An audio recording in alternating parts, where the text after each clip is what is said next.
Steve Harvey's radio co-host, Shirley Strawberry, has become the topic of her own Strawberry Letter segment on the Steve Harvey Morning Show. Recently, a series of jailhouse phone calls between Shirley and her husband, who is jailed, have been released. In these jailhouse phone calls, Shirley spoke on Steve and Marjorie's marriage. For some, it confirmed a lot of speculation that has been going on about Steve and Marjorie divorcing. The moment of truth is here, so let's check out what she had to say. All right, Steve, I'm going to just start by saying that my estranged husband is in jail. He's been in jail for over a year, since about right after the 4th of July of 2022. And recently, some phone calls from last year between he and I were leaked. And on those calls, you hear me saying you were winded going up the stairs at your home. And Marjorie looks at us as the help. And right here and now, I want to apologize to you and Marjorie for what I said. As much as I wish I could, I can't take it back. I can't. I said it. And, you know, I want to apologize. It was definitely not me trying to add to what you and Marjorie already have going on in your lives right now. But the fact that these tapes were released, it does seem like everyone is coming for you, I should say, at this time, including me.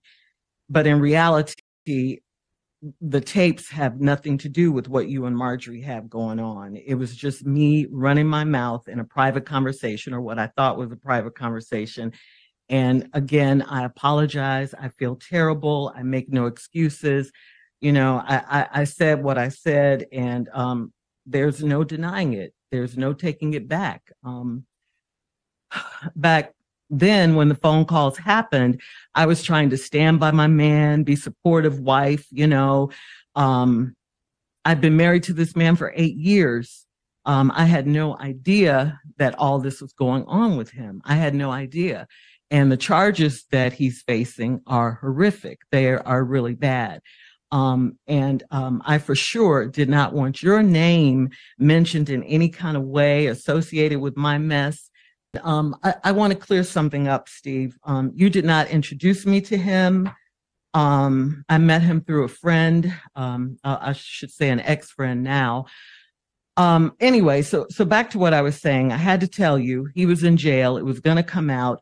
I didn't want you to hear it from anyone else. I wanted you to hear it from me, because I knew once the police and everyone, you know, got involved, and they were already involved, and they found out who his wife was and who she worked with and all of that, you know, and that's you, Steve Harvey, it would become, you know, a real big story, because it's you, your name.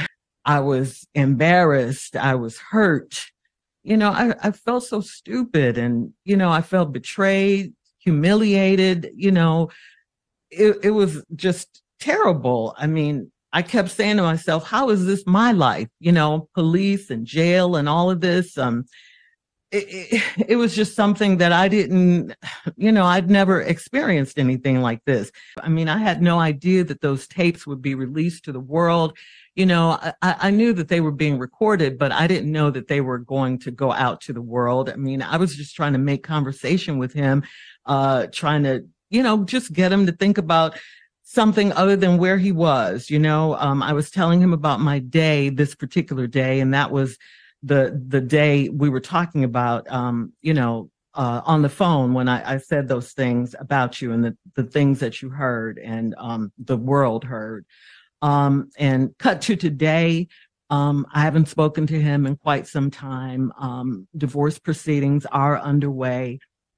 And Steve, at this point, all I could say is what I have is my faith. If it wasn't for God, I probably would have, you know, lost my mind or something in this instance. You know, people don't see what happens when these mics go off. You know, who wants their personal stuff, their private conversations to go out to public? No one wants that. I mean, what could I say to you after this, happened. I was devastated. I mean, absolutely devastated. I mean, I thought of everything. I could lose my job. How could I face you? Everything. What I'm going through is what I'm going through, and I've been going through it for over a year. I just haven't spoken about it. Then on top of all that, these tapes come out and oh, I'm talking about you and Marjorie, and you guys are going through your own private hell right now. You didn't need me to contribute to anything, and I thought back, because I knew I had to say something,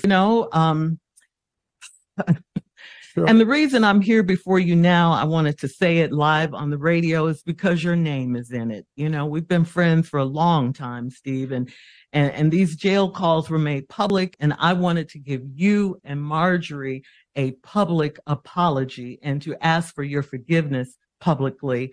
I just wanted to have a real moment with you. And, I have to tell you, I've been coming to work every day because, it's my only safe haven right now. It gave me a place where I could still be myself and forget my troubles for a little while, and just, do my job.